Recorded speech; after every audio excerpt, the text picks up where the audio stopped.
Bonjour, bienvenue sur le plateau d'ABC Doc. Aujourd'hui consacré à une séquence sur les urgences psychiatriques.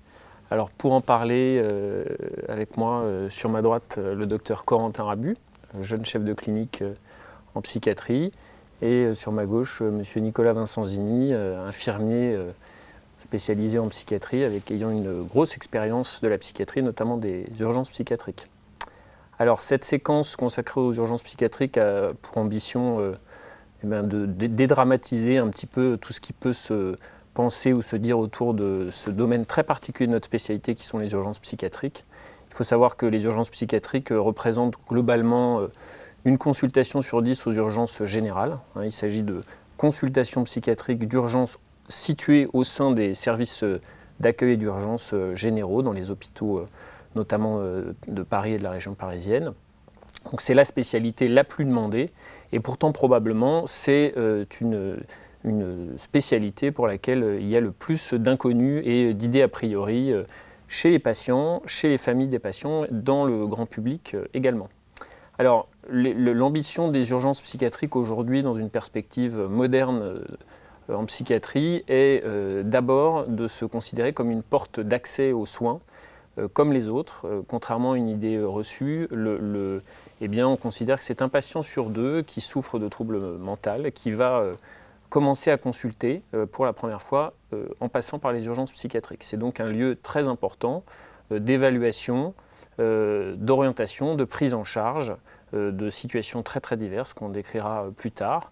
Et on sait aujourd'hui que plus ce premier contact avec le soin psychiatrique se passe bien, meilleur sera le pronostic et l'évolution du trouble pour le patient et également pour son entourage immédiat.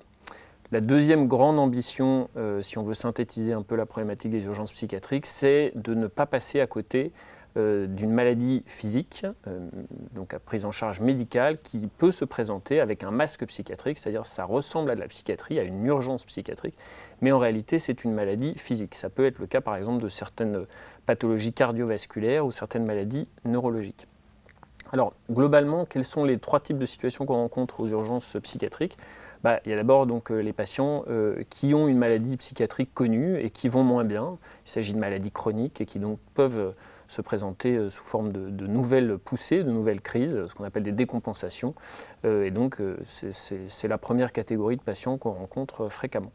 La deuxième catégorie de patients sont donc ceux qui consultent pour la première fois et là ils devront, avant leur évaluation par un médecin psychiatre et une équipe infirmière de psychiatrie, être évalués correctement sur le plan physique pour être sûr de ne pas passer à côté par exemple d'une maladie neurologique ou d'un trouble métabolique. La troisième catégorie de patients qui est en fait la plus fréquente est ce que nous appelons dans notre jargon les situations de détresse psychosociale où on n'est pas tout à fait dans le cadre d'une maladie mentale mais où le patient, ses proches, peuvent traverser une situation de souffrance psychologique pour lesquels leur capacité de résistance se trouve dépassée. Ça peut être le cas de certains deuils par exemple ou de certaines situations de la vie difficiles, je pense à des ruptures amoureuses ou par exemple des licenciements. Voilà. Alors pour parler aujourd'hui des urgences psychiatriques, une fois cette présentation, ce décor planté, eh bien j'avais choisi trois thèmes, à savoir pour commencer la question de la crise suicidaire, puisque ça fait partie de notre pratique quotidienne, l'évaluation de patients avec des idées suicidaires ou bien encore ce qu'on appelle les patients suicidants, ceux venant de faire une tentative de suicide. Et là, la psychiatrie d'urgence a un rôle particulier.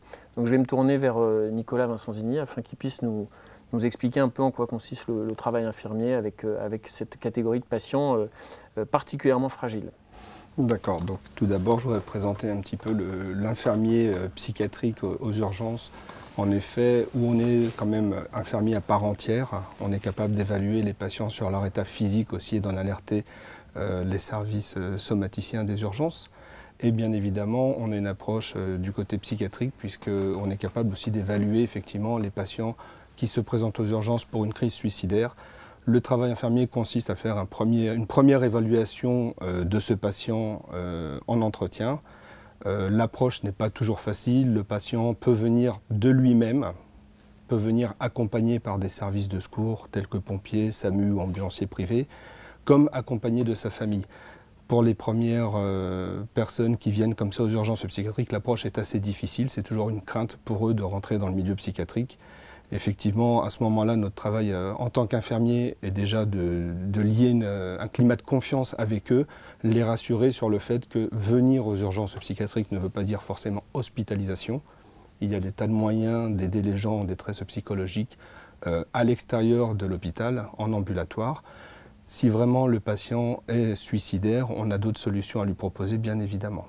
C'est vrai que souvent, dans la tête des patients qui consultent aux urgences psychiatriques pour la première fois, leur idée c'est je vais voir des équipes de psychiatrie, je ne vais sûrement pas sortir sans passer d'abord par l'hôpital psychiatrique. Et pour ces patients, ça gêne l'accès aux soins, très clairement. Tout à fait. Alors on entend encore des mots assez durs. On va m'interner, c'est plus du tout le cas. On hospitalise les gens, on leur apporte des soins. Avant tout, et vraiment le biais de l'hospitalisation reste le dernier recours qu'on puisse avoir envers un patient qui décide effectivement d'avoir les soins et qui ne se sent pas capable de les avoir en ambulatoire. Nous passerons toujours par l'étape de l'ambulatoire avant l'hospitalisation. On dit aujourd'hui que les 2 tiers des patients rentrent chez eux, 1 tiers sont hospitalisés. Sur ce tiers de patients qui sont hospitalisés, plus de 80% sont hospitalisés librement. On aura l'occasion d'en reparler. Peut-être vous pouvez un peu préciser le patient qui vient de faire une tentative de suicide, donc par exemple qui arrive dans la journée, comment s'organise un peu l'évaluation de ce patient entre son arrivée et puis le moment où une décision d'orientation éventuellement psychiatrique est prise. Alors, comme on l'évoquait au début, les patients qui se présentent pour une urgence psychiatrique sont tout d'abord vus par les services des somaticiens pour écarter tout problème somatique avant la prise en charge en psychiatrie. Une fois que les patients sont évaluables, à même de pouvoir répondre aux questions, les services de somatique nous demandent à ce moment-là l'intervention d'un infirmier pour faire une première évaluation du patient. À savoir que c'est des questions très simples. On parle déjà, son motif d'arrivée, il est toujours bien que le patient puisse nous le donner lui-même. On n'est pas là pour lui dire vous êtes là pour ça. Le plus important, c'est qu'il reconnaisse ce qui s'est passé, l'acte qu'il a fait, qu'il en prenne conscience. Ensuite, bien sûr, ça passe par différents détails, puisque c'est très important pour nous de connaître son mode de vie. On parlait des problèmes psychosociaux. Du problème psychosocial, effectivement, c'est une grande majorité de nos consultations en ce moment. Le mode de vie, s'il y a une famille étayante derrière, pour l'aider si vraiment on passe sur du soin ambulatoire, comme on l'a évoqué tout à l'heure. Et effectivement, ensuite, s'il y a des antécédents psychiatriques, aussi bien pour lui que de côté de sa famille, que ce soit de la dépression ou des maladies plus graves psychiatriques, et effectivement, s'il a des problèmes somatiques aussi, qui peuvent lier aussi une pathologie psychiatrique. Malheureusement, on leur pose d'autres questions qui les perturbent des fois plus, c'est les addictions, tabac, alcool et substances illicites. Et ensuite, on fait un petit résumé, nous, dans nos entretiens, du pourquoi il a fait ça, du pourquoi il est là. Et effectivement, on conclut de la façon qu'on constate le patient, savoir s'il nous inquiète, s'il ne nous inquiète pas. Il arrive que des patients nous inquiètent fortement et à ce moment-là, on met en place des critères qui vont être mis en place pour que les médecins les voient rapidement. D'accord. Mais donc entre le moment où le patient arrive, par exemple pour une tentative de suicide, et le moment où il sera vu par nos équipes, il peut se passer plusieurs heures, voire plusieurs dizaines d'heures. Ça peut être l'occasion d'un maintien aux urgences. Tout à fait. Alors, tout dépend du motif d'arrivée. On parle d'ingestion médicamenteuse volontaire, où des fois l'absorption est importante et forcément l'élimination est importante, ce qui permet en aucun cas d'évaluer le patient, même s'il est réveillé, même s'il parle, même s'il prend un petit déjeuner. Quelquefois, il ne peut pas répondre aux questions qu'on va lui poser, ou on peut passer pour simplement des tentatives de suicide, type phlébotomie ou des choses comme ça, où effectivement le temps est raccourci puisque les patients sont quand même déjà non sédatés. Phlébotomie, c'est une tentative de suicide en tentant de s'ouvrir les veines. Voilà, pour expliquer. Monsieur le docteur Abu, peut-être vous voulez compléter, avoir une approche médicale sur votre expérience concernant la prise en charge de ces patients. Par exemple, je pense aux patients suicidants pour lesquels il y a quand même un exercice de prédiction du risque qui est très important avec une épée de Damoclès sur la tête du psychiatre. Le patient est lui-même très vulnérable, mais qu'est-ce que vous avez envie de rebondir un peu sur ce que vient de dire M. Vincent Zeny ? Effectivement, le psychiatre est souvent placé dans la position de le patient vient de faire une tentative de suicide, est-ce qu'il risque de recommencer ou pas? Alors nous, on est médicalement, mais aussi du côté paramédical, on doit répondre à cette question-là. Alors comment on fait ça? Je crois que ce qu'a dit Nicolas tout à l'heure, je pense qu'il y a déjà le temps d'accueil qui est très important. Il faut que le patient il puisse se sentir à l'aise, discuter avec nous, échanger avec nous. Parce qu'en psychiatrie, l'évaluation, ça passe quand même par l'échange, le dialogue, l'entretien. Et ça, je crois que ce temps d'accueil humain, c'est le temps vraiment premier de la prise en charge médicale et paramédicale. Et puis ensuite, pour que cette évaluation puisse se faire, il faut qu'il y ait à la fois une évaluation médicale sur est-ce que le patient présente ou pas une maladie mentale, ce qui est souvent le cas dans le cas de tentatives de suicide, notamment la dépression, mais pas forcément toujours le cas. Donc il faut pouvoir répondre médicalement à ça. Est-ce qu'il y a une dépression ou pas? Est-ce qu'il y a une autre maladie mentale ou pas? Et puis le temps d'évaluation, il est aussi fait avec l'entourage.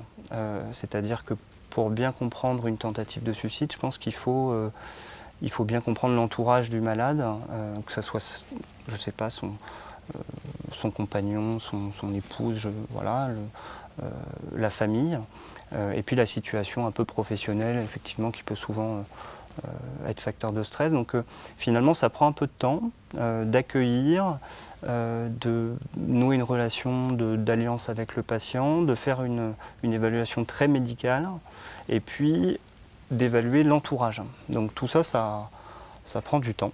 Et une fois qu'on a fait ça, le médecin et puis l'infirmier en équipe, on se concerte et puis on arrive à définir est-ce qu'il y a un risque élevé de récidive suicidaire, est-ce qu'il y a un risque modéré de récidive suicidaire ou est-ce qu'il y a un risque plus faible, et on essaye d'adapter nos prises en charge, nos recommandations à ce risque.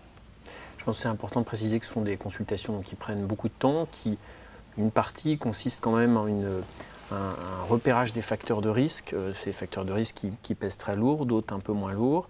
Ce sont des consultations qui sont faites dans des conditions de travail qui ne sont pas évidentes, ça peut être dans un lit du service porte, c'est-à-dire le service de très courte durée de séjour adossé aux urgences. Ça peut aussi être sur un brancard avec un patient qui a passé la nuit, une nuit difficile entre la prise de médicaments par exemple et puis l'ambiance générale des urgences, avec un patient qui est vrai, M.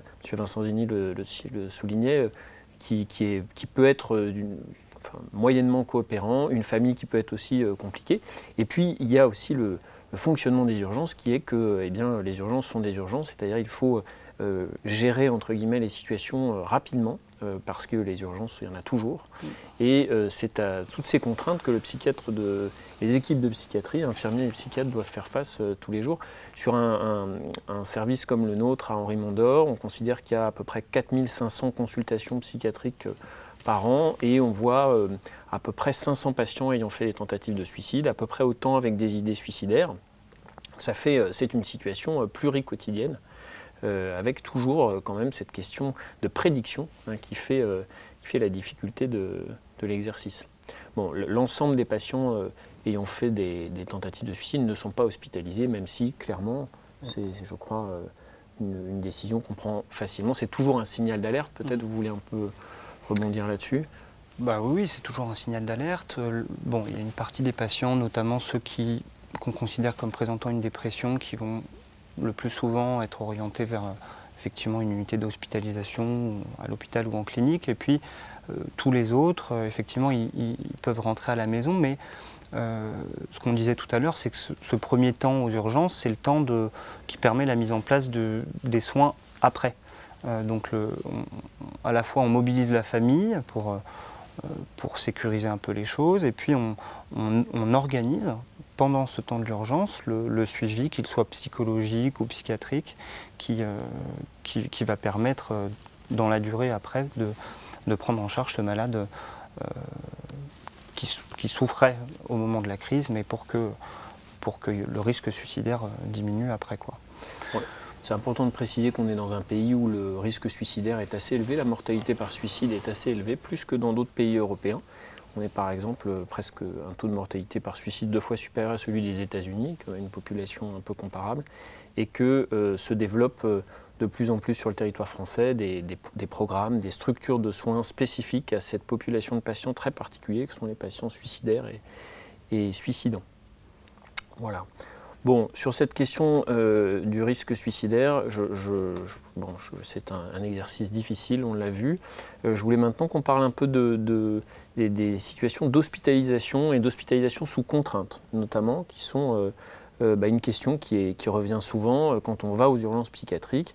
On le disait tout à l'heure, mais les patients disent un peu « je sais comment j'arrive, je ne sais pas très bien si je vais pouvoir en sortir ». Donc même si la plupart des patients sont non admis, c'est-à-dire rentrent à domicile, on pratique par moment, on propose régulièrement l'hospitalisation et il arrive, ça c'est une spécificité globalement quasiment uniquement de la psychiatrie, de proposer des soins sous contrainte. Monsieur Insanzini, est-ce que vous souhaitez compléter cette question des soins sous contrainte? Comment vous abordez ça, vous, avec les patients, dans les entretiens, peut-être vos liens avec les familles également? Tout à fait. Déjà, effectivement, comme on vient de le souligner, les patients disent « j'arrive aux urgences psychiatriques, je ne sais pas comment on va en sortir ». Géographiquement, déjà, il faut bien situer que le service de psychiatrie des urgences est au sein même du service des urgences générales. Donc ce n'est pas une prison, on rentre, on sort. Malheureusement, quand on est très inquiet pour un patient, effectivement, on est obligé d'employer d'autres mesures d'hospitalisation si l'on est devant un refus catégorique de lui, voire parfois même de sa famille. Et nos critères, comme on en parlait précédemment pour les crises suicidaires, nous permettent de mettre sa parole en doute et de s'affirmer en équipe toujours que ce patient a besoin de soins et qu'à partir d'un moment, on ne peut plus compter sur sa façon d'être pour nous répondre et obtempérer avec nous. Donc on passe effectivement sur de l'hospitalisation sous contrainte. Dans l'idéal, c'est quand la famille se joint à nous et accepte l'hospitalisation et participe aux soins du patient. Malheureusement, ce n'est pas toujours le cas et dans ces cas-là, il faut passer sur d'autres méthodes qui resteront de toute façon souples quand même puisqu'elles sont surveillées de très près par l'équipe et les équipes qui vont encadrer le patient plus tard. C'est-à-dire que les équipes de psychiatrie aux urgences sont quand même toujours soumises à une contrainte qui est à la fois respecter le choix du patient, respecter sa liberté de se soigner ou pas, et en même temps le risque de non-assistance à personne en danger si on prend le risque de laisser sortir un patient qui n'est pas en capacité de prendre les bonnes décisions pour ses soins, notamment. Tout à fait. Alors tout à l'heure, on parlait de l'évaluation du patient, c'est ce qui peut être très long. Je pense qu'il n'y a jamais de temps perdu. Ça permet au patient aussi de réfléchir à ce qu'on lui a proposé. Ça peut prendre des fois plusieurs heures de réfléchir à ce qu'on lui propose. D'une hospitalisation en soins libres, entouré de sa famille, bien évidemment. L'hospitalisation en soins libres se fait dans des services tout à fait ouverts, où les visites sont autorisées. Et le patient, des fois, au décours, après réflexion, peut se dire « oui, j'ai besoin de soins », comprendre, en discuter avec sa famille, en rediscuter éventuellement avec l'équipe de psychiatrie et accepter les soins.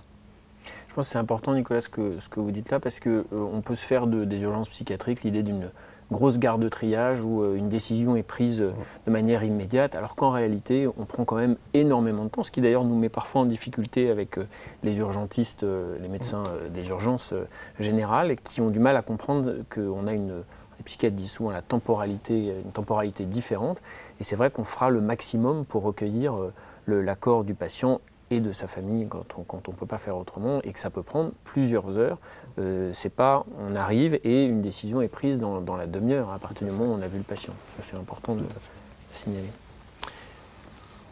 Non, moi je pense peut-être pour que les gens se représentent bien ce que c'est que la contrainte et la nécessité de la contrainte aux urgences, pour revenir à ce qu'on a vu avant, il faut imaginer quelqu'un qui a dans la tête des idées suicidaires et qui veut mourir, qui a décidé de se suicider.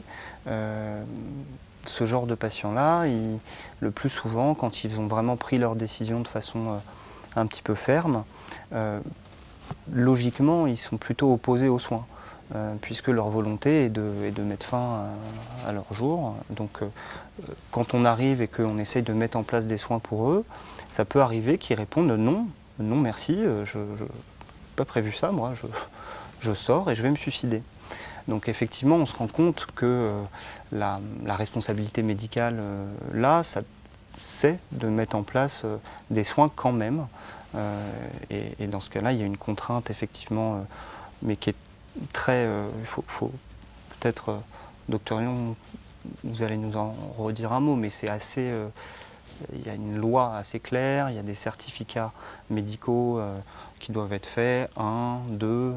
un troisième ensuite, Il faut parler de la loi du 5 juillet 2011 qui encadre de manière très précise juridiquement les situations de privation de liberté occasionnées par un état mental aigu, temporaire, qui altère le discernement et qui précise les conditions dans lesquelles on peut imposer des soins médicalement à un patient qui est opposé et ou qui n'est pas en état de donner son accord, ce qui peut arriver. Puis, ce qu'il faut bien comprendre, moi je trouve, il faut insister là-dessus, c'est que dans la majorité des cas, cet état de crise et ce refus de soins, ils sont liés à la maladie mentale en elle-même, à la dépression ou à d'autres maladies qui peuvent altérer le discernement.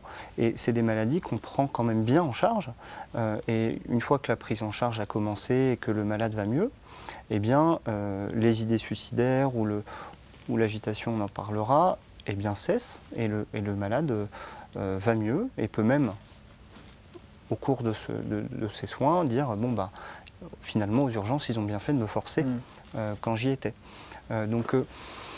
Voilà, on est entre effectivement la nécessité de beaucoup tenir compte du malade et de prendre le temps pour qu'il puisse nous exprimer ce qu'il veut, et puis d'un autre côté, tenir compte de la réalité médicale de la situation et de à quel point ça peut altérer un petit peu sa façon de penser.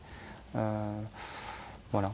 Donc ce sont des situations rares, on l'a dit, ce sont des situations pour lesquelles on prend notre temps. D'abord, nous engageons notre responsabilité médicale en hospitalisant quelqu'un sans son consentement. On essaye au maximum de s'appuyer sur les familles, comme le précise la loi. Et il s'agit de toute manière de mesures qui ne sont pas coercitives, mais de mesures thérapeutiques. Ce sont uniquement des situations de soins. Et en général, dans les semaines qui suivent, moyennant des mesures thérapeutiques, notamment médicamenteuses, mais pas seulement, également psychologiques, le système de contrainte est levé, le patient aussitôt bascule dans un système de soins, ce qu'on appelle librement consenti, comme n'importe quelle hospitalisation en médecine. Une des situations une des questions qui nous revient souvent quand on aborde la question des urgences psychiatriques, c'est la question de la violence, de l'agitation.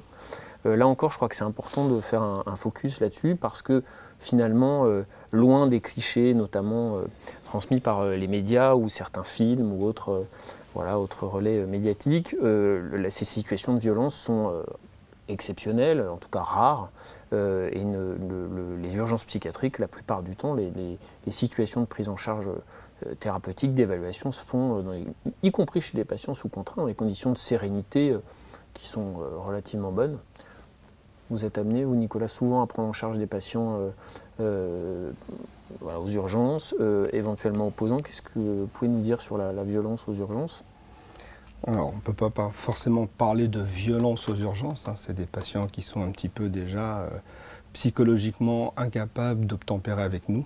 C'est pour ça que souvent, ces patients-là, malheureusement, on a recours à des hospitalisations sous contrainte. En règle générale, ça se passe plutôt bien. Très rares sont les faits de violence, comme on peut le voir à la télé, comme on citait dans les médias, dans certains films. Très rares sont les faits de violence du fait qu'on est quand même assez nombreux dans ces cas-là à faire un petit peu barrage aux patients. Nombreux, formés. Formés, bien évidemment, en plus de ça. Les gens savent se tenir à leur place, une personne parle avec le patient, les autres restent en arrière, et effectivement, en règle générale, le patient obtempère, pas toujours facilement, mais obtempère plutôt facilement dans la plupart des cas. Il arrive parfois effectivement que certains patients refusent tout, pas forcément des patients, j'ai envie de dire, réellement atteints par une pathologie psychiatrique. On a beaucoup de patients surtout qui n'obtempèrent pas. Alors, soit on revient un petit peu dans la situation dont on parlait tout à l'heure, on ne laisse pas au patient le temps de réaliser de ce que lui-même a fait comme geste pour les suicidants. Et effectivement, c'est un petit peu agressif de lui sauter dessus et de vouloir régler le problème très vite. Laissons-lui le temps. Et effectivement, on rencontre aussi beaucoup aux urgences de patients sous toxiques, que ce soit l'alcool, que ce soit des drogues. Et là, ça complique beaucoup la prise en charge. Et là, les prises en charge sont vraiment difficiles. Et effectivement, souvent, on peut avoir recours effectivement à pas de la violence, puisqu'en règle générale, ça se passe bien. À ma connaissance, depuis de nombreuses années, je n'ai jamais vu quelqu'un, un patient à qui on a cassé quelque chose en le brutalisant ou quoi que ce soit, ou en le poussant. Heureusement. Il s'agit de rassurer. Heureusement. En règle générale, ça se fait dans le calme, on est bien organisé, on est formé et on sait très bien qu'on arrive même à déshabiller le patient pour le mettre en pyjama, pour écarter tout danger qui pourrait être sur lui, dans des poches, des briquets, des couteaux, des choses comme ça. Donc la procédure est de les mettre en pyjama. On arrive à les mettre en pyjama même s'ils sont très bien habillés, même en plein hiver, avec des manteaux, tout ce qu'on veut, sans déchirer les vêtements, sans quoi que ce soit, ça se passe toujours très bien. Voilà. D'accord. La prise en charge de l'agitation, donc ça, je pense sur nos 4500 consultations par an, ça doit arriver, je dirais 2 à 3 fois par semaine, grand maximum. Situations. C'est vrai que c'est souvent des situations de prise de toxiques. On peut avoir recours dans ces moments-là à, alors M. Vincent Zini le décrivait, à on met le patient en condition, par exemple en pyjama, et il arrive qu'on ait recours à des techniques de contention mécanique, ainsi que de prescription médicamenteuse un peu spécifiques. Oui. Oui, alors après, je pense qu'il faut quand même bien préciser, c'est que quand on en est là, c'est que ce qu'on a essayé de faire avant, pour déjà discuter avec le patient, Nicolas utilise beaucoup en pratique des techniques relationnelles pour que le patient se détende, qu'on comprenne ce qui lui arrive, parce que souvent, en fait, la situation d'un patient agité aux urgences, bon, il faut à la fois sécuriser la situation, que ça soit pas trop dangereux pour lui et puis pour les autres patients, le personnel, mais il faut aussi comprendre ce qui lui arrive, quoi. Pourquoi est-ce qu'il s'agite? Est-ce qu'il a un problème médical? Enfin, il faut qu'on puisse comprendre. Donc déjà, des techniques relationnelles, on discute avec lui et puis on essaye d'évaluer. Si ça ne marche pas, on essaye de proposer parfois même un traitement un peu calmant, apaisant, pour que la tension nerveuse diminue un petit peu et qu'on puisse comprendre ce qui se passe. Si malgré tout ça, ça ne marche pas et que le patient reste dangereux par son agitation, effectivement, ça arrive qu'on puisse contentionner le patient. Alors là encore, c'est très procéduré, hein. On y va à 6 en général, voire 7. Quelqu'un qui maintient le dialogue avec le patient et qui lui explique, pendant que, de façon sécurisée, on contentionne les membres voilà, sur un brancard de contention. Alors là encore, c'est très sécurisé. Ce sont des procédures spécifiques, un matériel spécifique, avec un matériel spécifique, des infirmiers et des médecins qui sont formés à la technique de contention. Alors, il faut le dire, on a des formations régulières. On se forme à s'attacher les uns les autres. On s'attache les uns les autres. Bien, merci d'avoir été avec nous pour parler des urgences psychiatriques. Merci au docteur Corentin Rabu, merci à M. Nicolas Vincent Zini et à bientôt sur le plateau d'ABC Doc.